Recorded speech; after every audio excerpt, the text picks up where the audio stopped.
Hello, my name is Emily, and today we're going to talk about watercolor blending. Blends are just soft and gentle transitions between tones in watercolor, whether that's from a dark shade to a light shade or blending one color into another color seamlessly. Learning how to blend effectively in watercolor is so essential because by its very nature, watercolor tends to want to form hard edges. So in today's example, I have this adorable photo of a calf that I took myself, and you can see in his sunlit, beautiful little face, there's lots of opportunities for blending your edges. So we'll be using wet on wet and wet on dry, and I'm going to show you in a real painting all these different ways that you can achieve soft blends to help your next watercolor painting be successful. Really quick, let's talk about our supplies for this project. I am using a Blick watercolor block. This is size 7 by 10 inches, cold pressed, 100% cotton.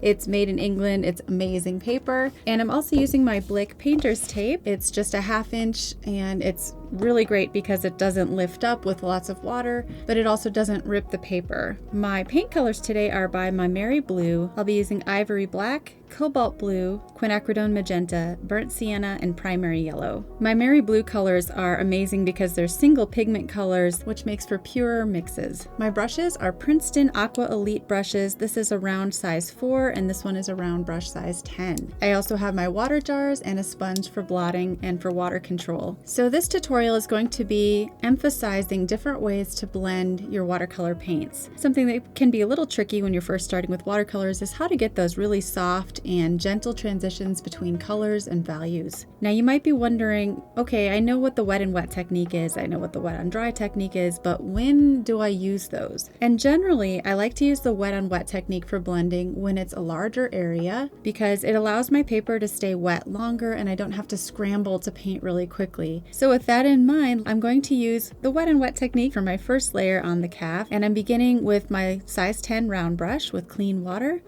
And I'm just going to go ahead and wet everywhere inside of the calf. Now from the angled view here, you can see the paper will be glossy and shiny and just damp, not soaking with puddles necessarily, but wet enough so that when we apply some paint, our paint will just kind of spread out naturally across the surface of the paper. Wherever your water is, your paint will flow. So keep that in mind. And that's something that can come in handy if you want to have lost edges where the paint just sort of disappears into the background. And I'll show you that here on the calf's ear, in fact. I'm going to extend the water a little bit beyond my pencil line for the calf's ear right here. And that will allow for a softness where the paint will spread out. So you can see, because we're working on such a big area, it would be almost impossible to try to fill this in with paint as quickly as we can and still maintain soft edges.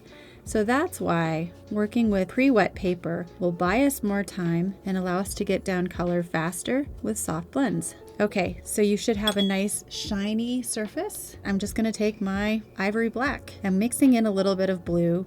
In the reference photo, you can see he's got kind of a blue sheen to his black coat. So some cobalt blue mixed right in. We're going to drop that in. And you want to make sure that your brush is fully loaded with paint. One mistake a lot of beginners make is just to simply not use enough paint. And because we've pre-wet the surface, it is softening out and blending naturally on the paper. You do want to watch out for areas that are going to be in the light, such as in the center of the face, and maybe not completely cover that.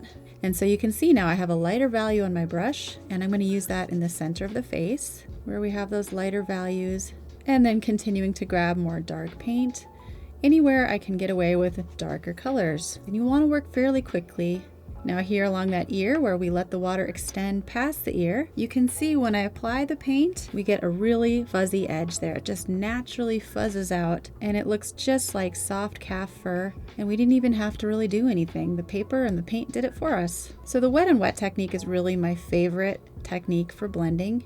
I use it all the time, and it's an essential skill to learn if you're going to paint with watercolors. Right under the head, there's a really strong shadow, so I'm just dolloping on more paint there. It's so nice that when you have pre-wet the surface, the blends happen naturally. Now I'm going to show you an example of two colors blending side by side using wet and wet. So now I'm going to reach for my burnt sienna, mixing in a little of that black combo, and I'm going to start dropping that in where I see more of this brown on the cow's body.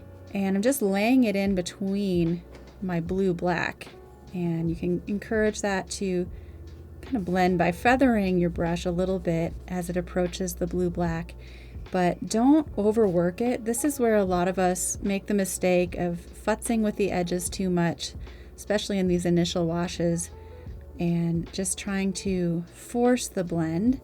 And you don't have to do that, and it doesn't look the best when you try to do that either. So you should never be battling with your paint. And look at how smoothly that blended without us having to manually scrub anything. And that's just the beauty and magic of wet on wet. So we will let that dry all the way, and then I'm going to show you a couple other techniques for blending. Okay, with that first layer dry, I'm now going to show you areas of the cow's face where I'll be using some wet on dry blending, or more of a forced blending technique. And this technique is something I use for smaller areas in a painting, especially when it comes to the delicate anatomy of an animal's face. I'm going to start with this left side of the head right here, where there's some contrasting dark and light areas. And even though there is contrast there, I want to make sure that those edges are really soft, because we are trying to represent a soft furry creature. So I have a really dark brown, almost a sepia color. And with that, I'm going to paint the base of the ear right here.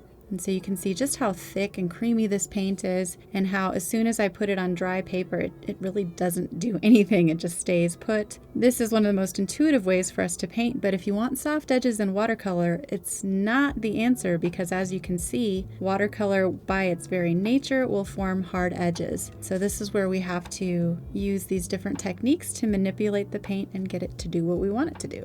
But now let's talk about how we can soften the edge of some of these little shapes that I'm dropping in. Some of the little dips and anatomical features of the face right here, all very hard and harsh, right? So what I'm going to do now is dip my brush in the water without completely removing all the paint.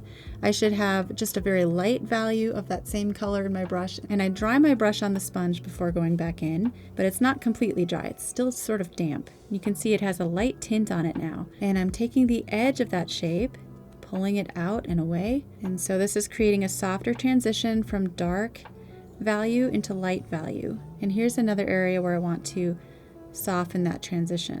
So gently swiping with a clean damp brush, or cleanish damp brush, next to the area where you laid down your hard-edged paint will soften that transition, creating those soft edges without using the wet and wet technique.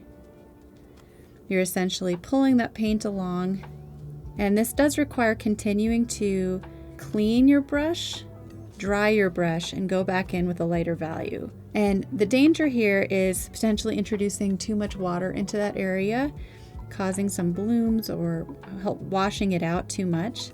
So always be aware of how much water is in your brush. It should just be damp, not soaking wet. So you can see how blending with a smaller brush and with a wet and dry technique works really well for the small areas in the anatomy of the cow. And in the larger areas, because we need to work quicker, we're going to use bigger brushes and use the wet and wet technique.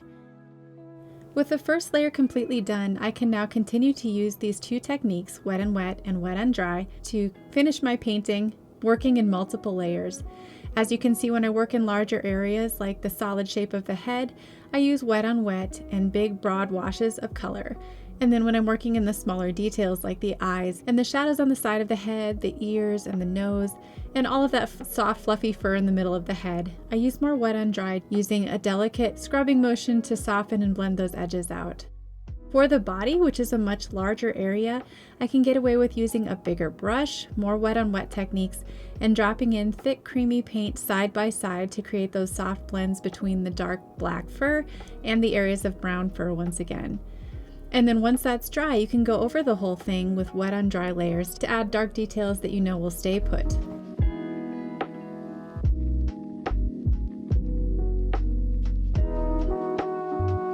And there we go. There's our finished calf. I hope this one was helpful with lots of different blending techniques for you today. If you're still struggling with blending, definitely practice on some cheap watercolor paper. Don't try to just dive into a really complicated painting and expect your blends to work. Practice on spheres, practice on squares, practice on just simple shapes on scrap pieces of paper, and get comfortable with how wet your paper needs to be and how wet your brush needs to be, because those are going to be the key factors in achieving successful blends. Learning how to blend will not happen overnight, night. Make sure you're painting as often as you can. The more you log your brush miles, the more you play with your paint, the easier it will get. I hope this video was helpful. Thank you so much for watching.